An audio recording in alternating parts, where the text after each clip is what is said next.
When the chaos of popular culture makes your brain hurt, you really need belief in the form of a transfusion of analysis and humor. It's time for a POPereation. Join hosts Eric and Stacey as they dissect popular culture one bloody organ at a time. It's just what the doctor ordered. And hello, you're listening to POPereation. I'm Stacey. And I'm Eric. And today, in honor of Father's Day. Father's Day is coming up. It is. And I'll be honest, I do like Father's Day. I had a great father. So that is a good holiday for me, although he's gone now, so it makes it a bad holiday. And I don't want to go down this dark road right now. How weird was that? But you're married to a great dad. I am married to a great dad. So it's good in that direction. Yeah. I'm not a dad. Unless you count fur babies, which the dog doesn't celebrate Father's Day. Doesn't surprise me with anything important. Stupid dog. My dad is still with us, so happy Father's Day, Dad, if you're listening. For sure. Dad is a retired naval officer, and you've done good. I'd like to think so. Very cool. Yes, and hello, Nicole, as well. Dad took us all over the world growing up because he was in the Navy. Mm-hmm. So because of his career, we lived all over the place. When you do that, it's really important for both mom and dad to kind of make home at least feel like the place that it's always been, even though now we're in Japan and now we're in Rhode Island and now we're in Hawaii, but, home is home. And I think that is a good attribute for a dad to have. Yeah. The ability to make it comfortable wherever you are, kind of thing. And so speaking of that, we're talking about good dads today. Yeah, we're talking about, because Father's Day is coming up, we thought let's take a look at some of the very best dads in pop culture that we have experienced. There are very famous dads that aren't necessarily the best dads. Yes, a lot of dads, especially on TV, are just stupid buffoons. Yes, you're exactly right. They're the ones that are just as bad, or if not worse, than your crazy kids are, and it's the mom who comes in and saves the day. Oh, honey. Yeah. Exactly. So it's the Al Bundy, Homer Simpson, correct, kind of variety of... If you go to the other side, there's Darth Vader. We're not going to talk about him. What's that guy from Game of Thrones? Oh, Stannis Baratheon, who burned his young daughter at the stake so that he could win a battle, which he then lost, by the way. Well, so good on you. Karma's a bitch. And so anyway, we're not talking about them. We're not talking about them today. We're talking about good things. So what does make a good dad? It's interesting. When you look at parenting and you think about gender roles, which I do professionally a little bit, it's the women who are supposed to be, right, the nurturers and the caregivers. And so I think that as we just talked about stupid TV dads, we often put the role of parenting a lot more on the moms. And so when you see a really good dad, I think sometimes there's this thing of, oh, he's so great. And it's like, we don't look at a great mom on TV and go, oh, she's so great. We kind of expect her to be that. So we have to, I feel like I have to watch my own kind of, but there are some people who are good, really great parents who just happen to be dudes. And that's what I want to talk about today is just really just solid, excellent parenting. And I think that, the role of a dad, and it's not to say that if you were raised by a single mom that this is something that, she can't do for you as well. But, the role of a dad is to, teach their sons how to be good men and in a sense kind of role model, at least for their heterosexual daughters, what to look for and what caring and nurturing from a man can look like. So they've got that foundation to then go out into the world, and whether they find somebody or not, that they don't have something to compare to. Exactly. And they don't have this picture of men as just being these aloof, uncaring creatures because, we could talk about, toxic masculinity in pop culture all day long, but that idea that, we kind of train young men in this culture to be unfeeling, tough, unemotional. Look at the anthropology, and I'm trying not to get too NPR here, which, by the way, is impossible for me as I'm just not smart enough for that. Just say fuck a lot. That'll do it. But, I do. Anthropologically speaking, though, if I will do that for a second, there was that whole, the hunter-gatherer. Yep. And then there was that whole idea is that the males went out and they were the ones with the weapons. And they provide. Were the ones who would provide the sustenance while the woman, she was there nurturing. She was kept the hearth going and the home. And so that's kind of, it's been a hard evolution for men and women. But I think we are in a way where we're moving to where it's a little bit more equal, so that if you are, you don't have, there is not a stringent role. You remember back in the day, and I mean back in the day before you and I were born on TV, Father Knows Best. Mm-hmm. Right there in the title. Oh my God. I mean, these were, Ward Cleaver, that was a role model. Now, Ozzie and Harriet. Yep. Again, when you look back at it, you go, that was impossible. Those were not expectations anybody could ever live up to in real life. And yet that was what was put across as, this is what is the perfect family. It felt like, looking at it now, obviously never being alive in the 50s to really live it, it feels almost like propaganda, that stuff. It's like, this is what your family should look like. That's exactly what it feels like to me when I look at that, is I see that would have been the perfect world if everybody had this Leave It to Be. June stayed home in her vacuuming pearls and did all of that. Ward went to the office, but was home before the sun came down every night. Back. Yep. Food was ready for him. She was raising the boys who were cantankerous. Yep. But they were adorable, and they did grow up to be just like Ward, looking for their June. Sure. And again, I think it was just an expectation that could never, ever have been. And I think that was part of the problem. And then, that was the 50s. And then Homer Simpson might have been the answer to that, right? Well, the Al Bundy, Archie Bunker, was the answer to that. In the 70s. And terrible dad. Funny, terrible. He was awful father and a worse father-in-law. And I'm not extraordinarily thrilled with his husband stuff. But I think that was when realism came in. And so you started having these fathers. And off of that, George Jefferson, who I also don't think was a great father. Funny, but he wasn't awful. And I don't know if he was as awful to Lionel as Archie was to Gloria and Meathead. Interesting. We only know him as Meathead, which is the horrible name that Archie came up for him. That's true. I don't even know what his real name is. He's Gloria Meathead. Did say it. Several times, but we know him as Meathead. Interesting.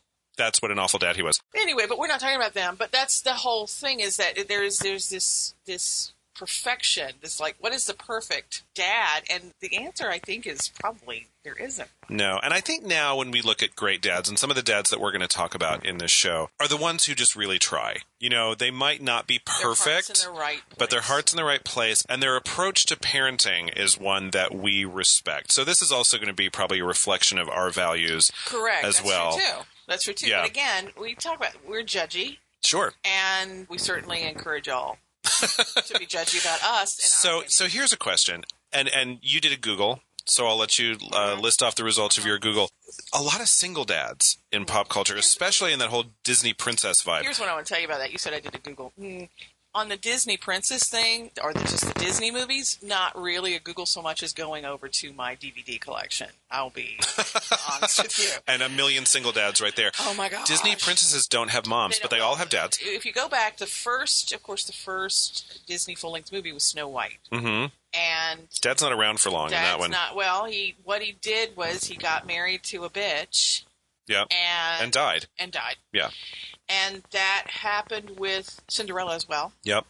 Now, Belle, her dad is a single dad. Beauty and the Beast, yep. Yep. As is Little Mermaid. Her dad is a single dad. Is he a widower, or do we just never see Mom? It's Triton. No, because the mom would have come to the concert that Ariel's late for at the beginning. Okay. See? So we just know it. Movie. All right. No, because he leaves the rearing to Sebastian, the crab. Okay. I leave it to, anyway. Pocahontas, widower. Uh-huh. Pinocchio's father figure, who is a dad at the end of the movie. Spoiler, Pinocchio turns into a real boy, and Geppetto is dad. He's a single dad, even though he likes the Blue Fairy, but that's another story. And Princess Jasmine in Aladdin, dad is a widower as well. Other single dads include Captain Von Trapp from The Sound of Music. Atticus Finch, Kill a Mockingbird. Robert Young, Bachelor Father. Courtship of Eddie's Father was Glenn Ford, Carrot Guy. Tom Hanks in Sleepless in Seattle. Oh, yeah, right, great. And then in Taken, one through 23. I believe I was also single. But I mean, you know, and those are mostly movies there. But even on television, that's a big thing. And I'll list some real quick. But then the question is why? Yeah.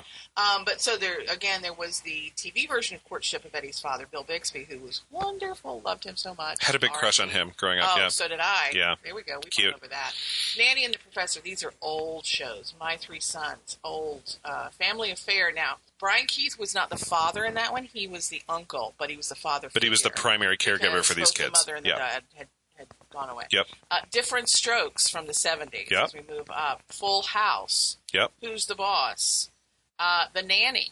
Now, granted, he brought in a nanny, but he was the dad. He was the dad.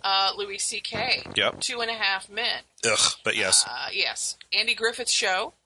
Right. And then Arrested Development, the Michael Bluth, Jason Bateman's character was a single dad, and Castle. Okay. Was also a single dad. Tons. But those are tons, and I'm sure I've missed some. Yeah. I'm sure I've missed some, but my question is, so why is it because of, you were talking about earlier, the expectation that we don't expect dads to be good at that? Is that why? That's why I think it is. I think the reason there are so many single dads on TV is that it gives, if you want to do a show about a dad, being a single dad gives him permission to do all that parenting stuff.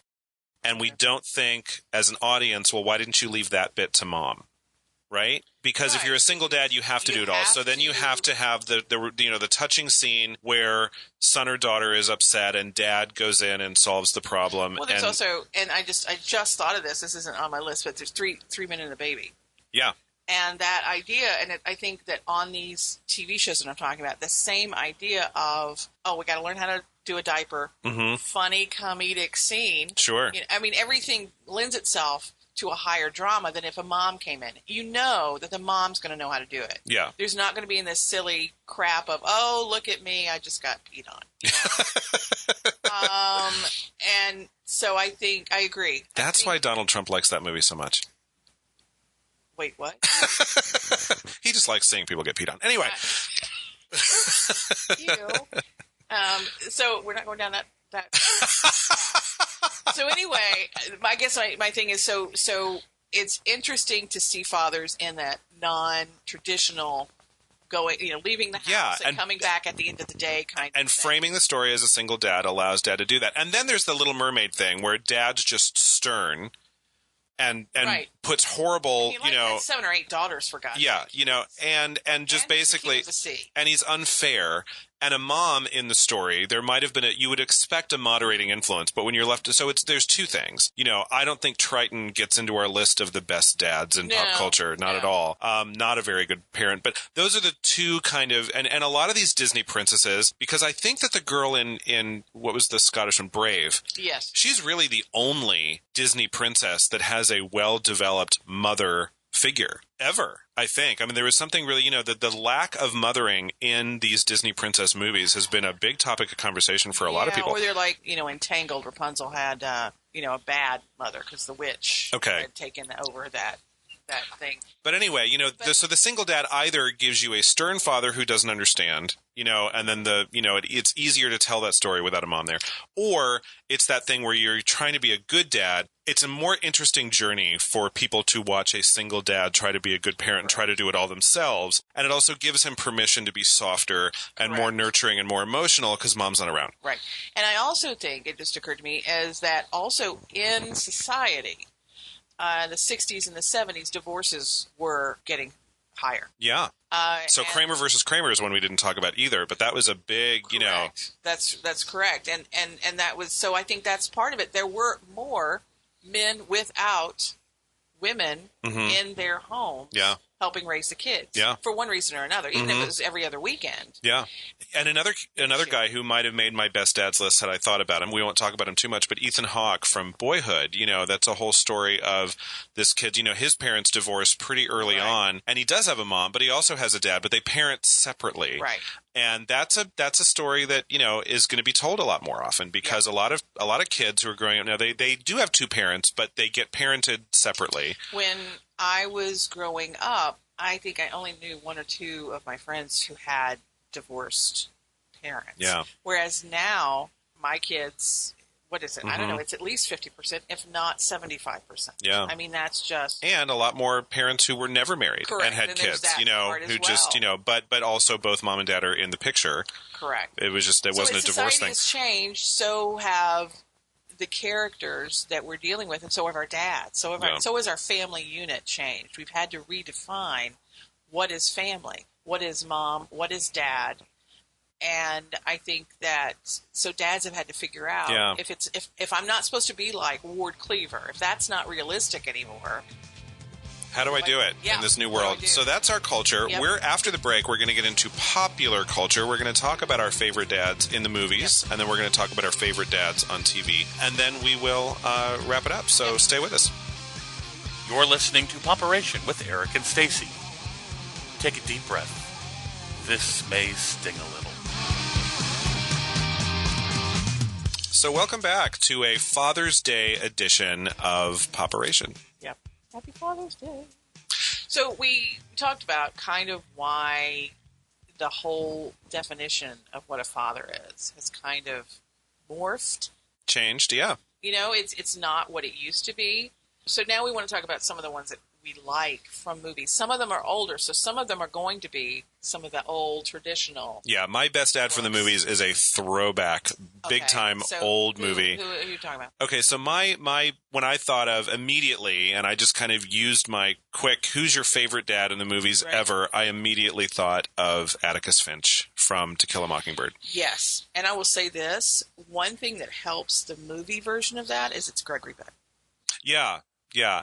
Because he to me personifies that American male. And again, he's of his time period, which is the 30s, 40s, 50s, 60s ish. And in the 50s, 60s, he was more the father kind of thing. Is that calm but strong dad. But you felt, he wasn't the one who was going to just shoot off and have a temper tantrum. Yeah. He was going to talk to you about it. Sure. And then when you put it into this story, you see him able to do that. But Gregory Peck was a brilliant choice. Yes, and for both sides of that story. I mean, Atticus spends most of the movie trying to defend a black man wrongly accused of murder, but then, his other big part of the story is being a dad to this, to a son and a daughter, but mostly his little girl, Scout. And it does strike me, as we were just coming off of our last conversation, he's not super duper emotional. He's not super duper nurturing. I mean, he's kind of the dad, and steady. He's calm. He is. And he is that thing that you can rely on. You know what you're going to get. Yeah, yeah. But it's not. He doesn't meet emotion with emotion. He's very stoic, and you do feel there's a scene where Scout's really just troubled, and he comes to her and tries to, and he's doing the very best he can, but you feel that loss of the mom. You feel him while he's doing a great job. You get this sense of expected to be in that position. He wishes he didn't have to do it himself, but he rises to the occasion and he does it. And so it's incredibly moving. And yet, there's something about a brilliant actor like Gregory Peck where he never has to say that. He never has to say, "I wish my wife was by my side, helping me through this." But you get it. It's just good movie actor. You can see everything in their eyes, on their face. It's all there. And he was magnificent. Certainly at this time, he really knew what he was doing. And here, the story, spoiler for those who've never seen To Kill a Mockingbird, which shame on you if you haven't seen To Kill a Mockingbird or read it. His big struggle in this as a dad is to try to explain racism to his young daughter in a very racist town. I mean, the entire town is really wanting to see this black man hang for murdering or raping a white woman, and he didn't do it. It turns out she was raped by her father, but of course no one will say incest. It's much easier for this entire town to point the finger at this black man after she accuses him, and he knows that, this man is innocent. He didn't ask for this case. He was given this case, but now he has to do the right thing because he's Atticus Finch. And in the meantime, he has to explain to his daughter what is going on in the midst of all of the, Well, basically, and it's funny that you say it that way. Basically, it's a character who didn't ask for anything. Yeah. He didn't ask for any of this shit. He didn't ask for any of it. He actually lived his life thinking he was going to, have it go one way. He's going to be a small town Southern lawyer and just raise a family. Yep. Raise the kids, and it's all good. And so that's what you have, is this character who's dealing with things on both sides, professional and personal, that he never expected, never wanted to be a part of. And the movie takes time with that struggle, and yet he does as good as you could expect any man to do. It's so inspiring. Especially in that time period. Yes. With the information, and you have to, this is a movie, you have to put it in its time period. Because with the information that was out there at the time and the way that the culture and society was, he did the best. Yeah. And he knocked it out of the park. So that's why he made it to the top of my list. Because, that's a good dad. It's a good dad. Who are some of your best dads in the movies? My favorite right now is, it's a character in a movie it's a very small part. It's not, Atticus Finch is in virtually every scene, or at least Scout is. Yeah. But, it's one of the two. He's part of that movie. Easy A, which was the Emma Stone vehicle, which is I think it's a brilliant movie. I think it's almost perfect. So it's like the Scarlet Letter transposed to a Southern California high school. Sort of. She decided that's what it's going to do. It's an extremely smart movie. It's hysterical. Emma Stone is brilliant. I think it was her breakout. She is awesome in it. I think we were talking about it. So I watched it last night with a couple of friends of mine. So I'm fresh on this movie. And some friends of mine got together and I said, we're doing a Father's Day thing. Apparently I need to watch Easy A.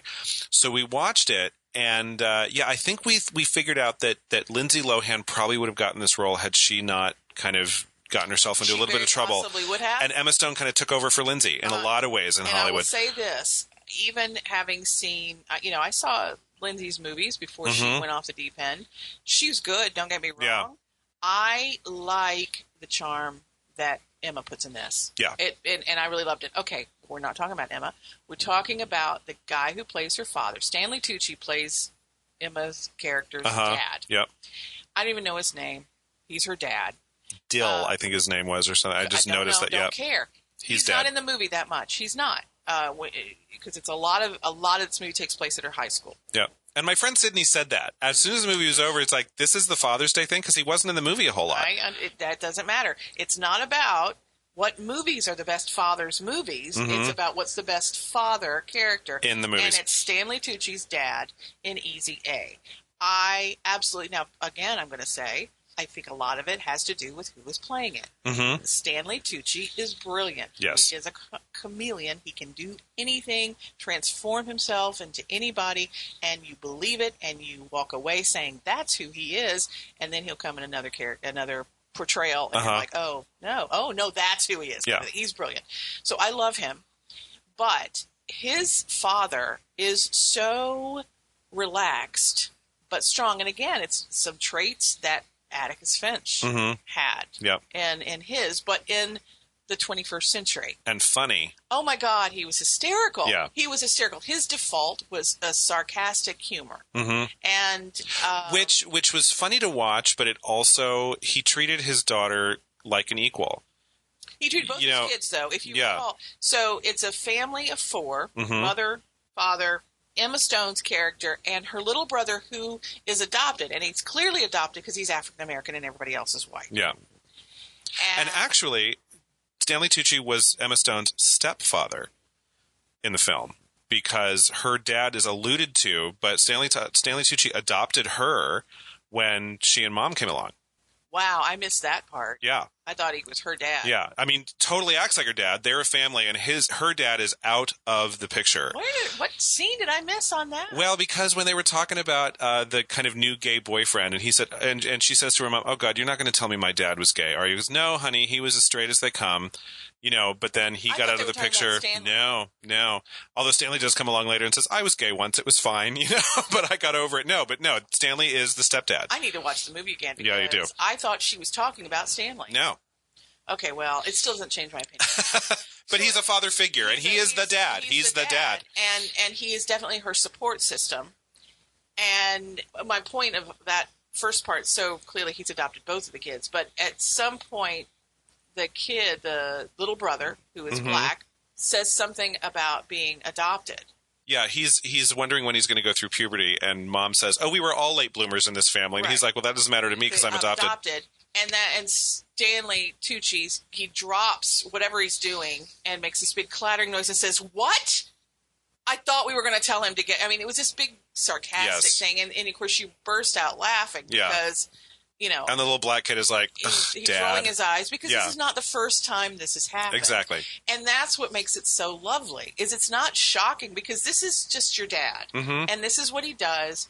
But at one point when Emma might need, she's the stress at school, there's stuff going on, because I won't spoil it for you because I really want everybody to go see this movie, if you haven't, is that he looks at her in the eye and he says, do you need me to do something? Is there some kind of help that we can give you? And he makes, says something about, I'd take a bullet for you or whatever. And she rolls her eyes at that. But the whole point was you have this strong, nurturing thing going on. Yep. So there's this strength, but there is this nurturing. There is this camaraderie between them. As you said, he treats her as an equal. He doesn't treat her as someone inferior. Mm-hmm. And it's just a lovely, I loved his characterization. I loved the relationship he had with his wife and with his kids. Yep. I thought he was a fabulous father. And what really got me is that he trusts her. Totally trusts her. That was the thing that really kind of clued me into why you might have pegged him as your best dad. When is she because said, "No, I'm fine. I can handle this," he backed off. Yeah. And he was, and still, let me know if you need me. But I will take a bullet for you. He was there if he needed her, but he wasn't going to helicopter in and say, "Oh, well, I'll take care of it." Yeah, for sure. And if she had showed signs of like really being, but she just said, "No, I got it, I got it," and he looked at her and just assessed that, I think she does, and took a tiny step back. So that's that. He's my favorite father right now, and again, it wasn't about him, and that leads me to I do have an honorable mention, and it's honestly it's Steve Martin in like 4 or 5 films. Okay, his father period. His father period. I mean, oh my gosh, he did. Well, there was Father of the Bride and Great movie. Father of the Bride 2. Yep. Okay, which he took on Spencer Tracy's role from back in the day, and then also he did Parenthood, which that may have come before the Father of the Bride. I don't remember what came first. But, and then he's had white hair for a really long time. He's had white hair forever, and so I can't. You can't put anything in any time place.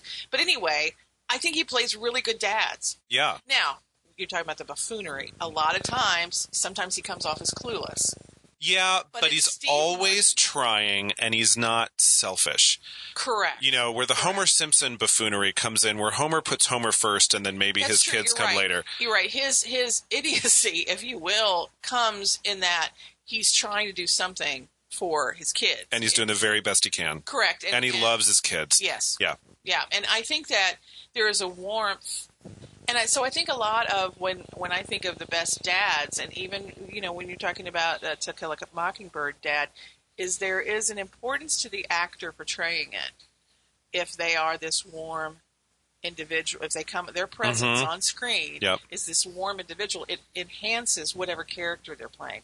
And so there's Gregory Peck, there's Stanley Tucci, and Steve Martin, all of whom are easy to watch. Yeah. And no matter what the character is, and then when they play a father, it's just even more. Yeah, and it's funny, when I was watching Stanley Tucci in Easy A, it occurred to me that he played basically the same role in a way in The Devil Wears Prada. Mm-hmm. But as a father figure, a mentor, but more of a professional mentor, in that, Anne Hathaway's character. But what's different about it is that Anne Hathaway's character needed a moment of tough love in that movie. Mm-hmm. And her real turnaround in that film was a short scene with Stanley Tucci as Meryl Streep's assistant. Mm-hmm. Of course, his best line in the whole thing is, "All right, she's coming, gird your loins," and that became a meme. But at one point he sits her down and says, "Look, you can complain all day, or you can just, there are a million people who want this job. So what are you doing here?" Right. And really kind of slap some reality into her. And that was her big kind of turnaround, but did it with a lot of love, did it with a lot of caring, because he's such a good actor. And I think, the tough love thing is, Stanley Tucci, I think, is fabulous like that. But I as I said, I think that there is something about it. It is important what actor is playing. Oh, absolutely. Father. Yeah. And you can almost tell whether it's supposed to be a good dad or a bad dad just by finding out who's playing him. Correct. That's true. But I will say this about Steve Martin, and I remember in Parenthood and Father of the Bride, Cheaper by the Dozen, not so much. That was a lot of hijinks and wackiness because there were like 100 children, and it was all about them. So he was really kind of just hurting, moving them from place to place kind of thing, if I recall. But for Parenthood, which I thought he was brilliant in, it was this dad who thought he knew, but was dealing with this child who in the end was very much like he had been as a child, which we don't really remember how we are as children. Yeah. And then we get, and then if we have these children, for example, I do have a child who apparently, I have some traits that are similar. When I was a child, my mother informs me of this. When I was growing up, I didn't feel like I was over dramatic, but I have a child now that I look at and go, you could dial that down a little bit. You're not going to die if you don't have chocolate ice cream. You're not. You're really not going to die. So watching him in Parenthood, again, Ron Howard directed it, and he's a brilliant director. Yes. Watching him evolve throughout this movie, slowly realizing that the kind of fathering he's been doing isn't going to work. Uh-huh. But also, oh my gosh, I had that same issue, and I don't want my son to have that. I'm doing the same thing my dad did. Yep. So I think there's also, in good dads, there is a self-awareness that maybe I'm not perfect at what I'm doing. Yeah. And maybe there's room to get better. Yeah. And I think that when I choose, who's my favorite dads, it is those characters that I gravitate toward because those are the ones that are going to be open and a little bit more warm. Yeah. And brings me right back to Atticus Finch. And even when he's saying all the right things, you can see this thing in his eye going, am I saying all the right things? Yeah. And just exactly. that questioning and just knowing how important this role is. So when we come back, we're going to go to our TV screens. We're going to move to the small screen and talk about our favorite dads in TV. So join us for this Father's Day episode of POPereation. Open wide. It's your prescribed dose of POPereation with Eric and Stacey.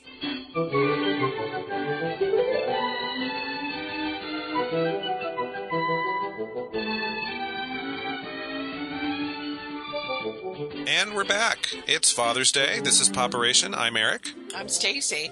And this is our Father's Day. Can I call it an extravaganza? You can call it whatever you want, Stacey. It's your show. Yeah, I want to. But now that I said it out loud, once it hit air, I was like, maybe not. As good. Leave it, Frank. Leave it. So speaking of, we've talked about favorite dads from movies. Uh-huh. But the TV screen is where we talked about some of the old school ones, like Leave It to Beaver, or Father's Knows Best, or that Danny Thomas. I forget what that one. Didn't that have dad in the dad? I don't forget. That had dad in the title. Oh, I don't remember. Anyway, well, I don't remember either. I wasn't there yet, but it's one of those old school ones. But the whole point was, television brought these characters, these families, these situations into living rooms. Yep. So no longer did you have to, get up, get dressed, and go to the big screen to see all these stories. Yeah. They were right there. And I think what's interesting about dads on TV is that dads on TV can make more mistakes because you've got this long episode arc where they can really mess up and not be a perfect dad all the time. Correct. Because you also have and certainly when they first started, you had 26 episodes in a season. Sure.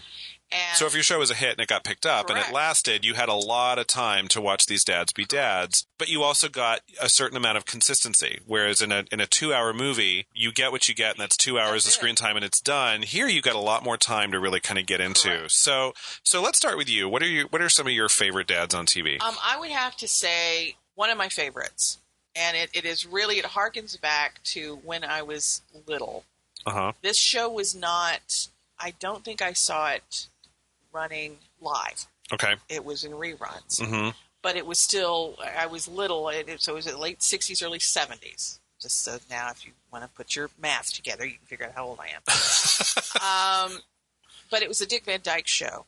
I absolutely adored. and I love Dick Van Dyke. It's hard not to like Dick Van Dyke. It is hard. And again, we talk about the actors are important. Dick Van Dyke, now, again, this was not a show that was about Dick Van Dyke being a dad. That was just one facet of his life. Sure. But because based on who he was in the other areas, professionally and with his relationship with his wife, and then when you did see him sometime with his son, Little Richie, was that? Yeah. Not fond of that actor who played. So I kind of trying to not talk about him so much. But Dick Van Dyke's character was that, and we talked about that, he was flawed, but he was doing his best. Always. And he was aware that he wasn't always right, or he might not be right. And so when when Laura would say, you shouldn't have done that, you shouldn't have grounded little, or whatever. Yep. He's like, well, you maybe not. He would think about it. It wasn't like, no, I said it and thus it is. Yeah. And I think that was, he also looked a lot like my dad. And it was, and so I would watch that, and I would, and Laura looked like my mom. I mean, literally, my parents looked like that back in the 60s and 70s, and for good or bad, I'm just saying. Yeah. So in terms of seeing yourself reflected on the screen, you were like, don't do that. But your family life, it's easy to kind of put them in there. It was very easy for me to relate to him. Yeah. It was very easy for me to understand, because he was, and I did have a good dad. And so, I saw him reflected in that. And so when I see the Dick Van Dyke Show, it takes me back to that moment of when I was little and all of the, whatever's going on in the culture, because that was turbulent times. I mean, there were wars, there were riots, there were all sorts of things going on in the world, but little Stacey didn't know about it. Yeah. I was watching the Dick Van Dyke Show that was funny, and this guy who looked like my dad was such a nice guy and funny guy as well. Yeah. And he was warm, but he was always, if something would happen and Richie had a school play, he went to the play. And that's, hijinks might ensue because he is at the play and he wasn't doing the show. Yeah. But he was committed to being a good father. Yeah. And he did the best he could. And so much of the stuff that took place, in The Office, because he had this whole cast, Buddy and Rosemary and all those folks, awesome. At The Office. Seeing him at home as much as it did, you never forgot what he was at the office for. That he was providing for this family. And it was very much that whole, because Laura stayed home, didn't she? She did. Yeah. So his job was not only to be a dad for Richie, but also to provide for the family. Correct. And seeing him both professional, because it wasn't an office show. It was very much half office, half Correct. Domestic. It was. You never really lost sight of why he was there. Yeah. But as you say, not a lot of, social issues to be found, mined in the Dick Van Dyke Show, which leads us to your next pick, which does get to like a big social issue of our time, which is same-sex parenting. You mentioned Cam and Mitchell from Modern Family. Possibly. I mean, right now, right this second, I think they're the best. They're the best dads. And I say that because they encompass all the things that we've talked about, the good traits. Yep. They are looking to be the best dads that they can be. It's important to them to be good dads, yeah. It is the most important thing. And to not, and Mitch is trying to not be his dad. Uh-huh. And so that's a hard thing as well. Yeah. Because he's got a conflict because he's watching his dad be a dad to other kids, these younger kids. Yeah. And he's a different dad than he was to Mitchell. Okay. And so I think it's fun to see all of that. In the meantime, there's Cam. Yep. I think he was fine with his dad. Yeah, but Cam's also, I just remember the very first episode where Lily kind of made her debut to the soundtrack of Miss Saigon. It was just no, he's completely insensitive. God. And isn't he from Texas or he's from somewhere? And so it's like, you're like, oh, okay, well, that's where he came from. Yeah. But once he understood, again, both of them looking to be the best, open to figuring out how they can be there for her. Mm-hmm. In the best way that helps her have the best life she can. Exactly. And I think that it's also, as I said, family relationships and families, what they look like, have evolved over the last 50, 60 years in a crazy fast way to where this is something. I also like the fact that it's there and it's accepted. Even Mitchell's dad, who at the beginning was kind of lean toward the Archie Bunker stereotype. Very much. Yep. Has opened up, and so you see that relationship changing, mm-hmm. and a lot of it is that some of it is because his dad sees how Mitchell is as a father. Yeah, I've seen episodes where that is commented on, and he's like, "I'm proud of you," which is all that Mitchell ever wanted him to say. Exactly. And it has. And to our earlier point, TV lets you do that. If that was all wrapped up in the space of a 2-hour movie, it might seem a little trite. Correct. But you really earned those moments because Ed O'Neill, of course, played the biggest buffoon dad of all time on Married with Children. Right. Comes with a certain amount of baggage as a dad. So when you talk about the actor you cast and how important that is, just seeing Ed O'Neill start in that role, you were like, oh, this is not going to be good. So it earns those moments. So all he has to do is look at him and say, I'm proud of you. And all the baggage from Married with Children, plus the entire, the many years that Modern Family's been on TV, those moments really mean something. But because they're used sparingly, Modern Family doesn't try to go for the tear-jerky moments with every single episode smartly. Correct. Because, I wouldn't be watching any of it if it did. But, I don't mind, a little bit of heartwarming and sentimentality, but you got to earn it. Yeah. And Modern Family really earns it. And I appreciate and applaud because they're also funny. Yeah. And their relationship with each other is hysterical. Yes. And real. Yeah. But again, I think their bottom line is they want to be the best parents they can be. And they're just recreating and redefining the word father. Yeah. So when you asked me what's your favorite dad on TV, somebody immediately sprang to mind, and I didn't want to bring this one up. I didn't want to, but no other dad in the history of TV was as good as I know what you're going to say. Cliff Huxtable. Yep. As separate from Bill Cosby. So, played by Bill Cosby on TV's The Cosby Show. Best dad ever. I mean, just best dad ever. I agree. Ugh, so problematic, though. And, we talked about this. We had a whole show about what happens when your very favorite person on TV or the movies turns out to be not who you thought they were, and all the mental stuff that goes in with you. And I don't know, and I haven't watched The Cosby Show in years. I have not either.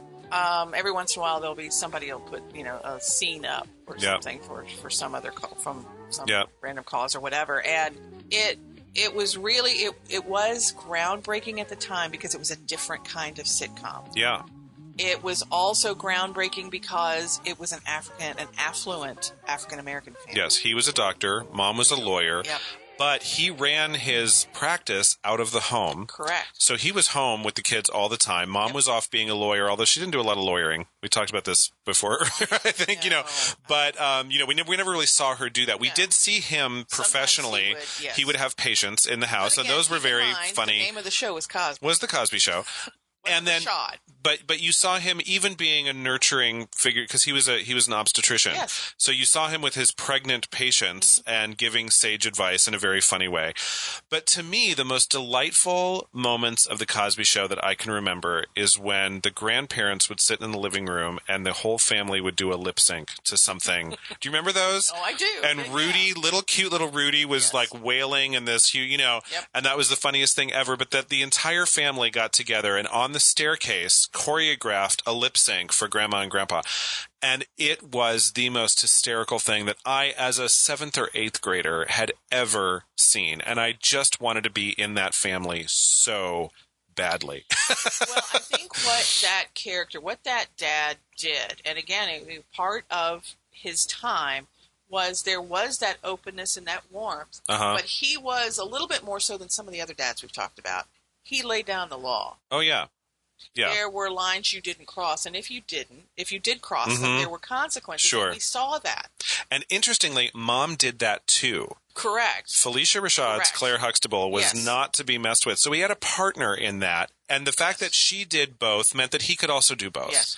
And there was that, there were a lot of groundbreaking things about this series. It was a very much, I felt like, he and his wife, that was an equal partnership. Yes. Claire and Cliff were equal.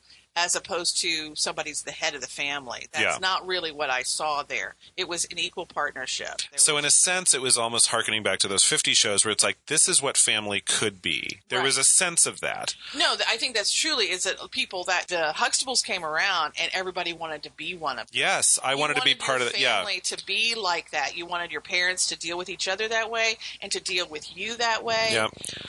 No, I think that it definitely became. And this was still part of the era of 3 channels of TV. But it was a show that everyone watched, and it was about a black family, and they didn't shy away from their blackness at all, and yet everyone watched the show. Because I think, and that was part of Bill Cosby's point, was to say it's a family. Absolutely. And it doesn't matter what color you are. Unfortunately, what color you are gives you more, if you ever watch Blackish, which that's a good dad. I think he's a good dad. Yeah. But very flawed. Sure. But trying. Yeah. But that is, so there are things that different kinds of families have to put up with that other kinds don't. Sure. But I think that Cosby's point was to say, this is a family who happens to be black. Yep. And here's their stories. Yeah. And Cliff said the right thing way more often than he said the wrong thing. Correct. Oh, I agree. He was just it was written to be pretty much the epitome of a good dad. Yes, and when he was wrong, it was in the middle of the episode. Because by the end, he had come around. And he figured it out. And he figured it out. So I think that, yes. But again, it was it was a dad who evolved. Mm-hmm. And I think that when we look at the ones that we like, that's what we want. We want someone who's not rigid, who doesn't say, this is how it is, this is how it's always going to be. Yep. My word is law. And that's not what a good dad is. Certainly not in the 21st century. I don't think you can be a happy dad. And do that. Good point. You know what I mean? Good point. So final diagnosis around good dads in movies and television. What have we learned today, Stacey? I think we've learned that as far as on the one side, I think it is important when you're casting for fathers. Yeah. The right actor can make or break your portrayal. Mm-hmm. On the other side of it. So don't cast Willem Dafoe as a great dad, is what you he could probably do it. Yeah, Dennis Hopper. He could probably do it. And maybe you know what? Maybe those two are great dads in real life, but like it's just you wouldn't expect that on the screen. But on the other side of it, as far as actual dad traits, I think that the idea is that you have someone who's got your back, but who will also can hug you when you need to cry. Yeah. Yeah. I would say, not being a dad, at this point probably will not be a dad in life. But if I had to look for the movies and television to teach me how to be a good dad, there's certainly lots of examples of bad dads out there. But if I were looking for, what can Hollywood or the entertainment industry teach me about parenting, it's really 2 things. It's love your kids and try your best. Yeah. And try your best does not mean do the right thing all the time. It just means constantly looking at your own behavior and saying, did that work? Yeah. Was that really the right thing to say? And if it was, let's try to do that again. And if not, be open to the fact that you might not be as good a dad as you think you are and do better. Be open to, other people's opinions. Yeah, because if you look at, the bad dads, which we might talk about next year, who knows? If we're, next year we might kind of get around to Father's Day. Who are the worst dads of all time? That'd be a fun episode. But it would probably be those people who, if I'm, projecting a little bit, think that they're great and never question themselves. And that self-examination, I think, is a real important thing for all parents. But, it's Father's Day. So happy Father's Day. Happy Father's Day. To everyone who's listening, and call your dad before Sunday. Let him know you love him, and we will be back next Tuesday. Yeah, we will. Happy Father's Day. Subscribe. You've been listening to POPereation with Eric and Stacey. Check out our website at POPerationRoom.com for links to our blog and other extras. Don't forget to subscribe to POPeration via iTunes, Stitcher, Google Play, YouTube, and other podcast locations. You can also follow @POPeration Room on Facebook and Twitter. Music provided by PurplePlanet.com.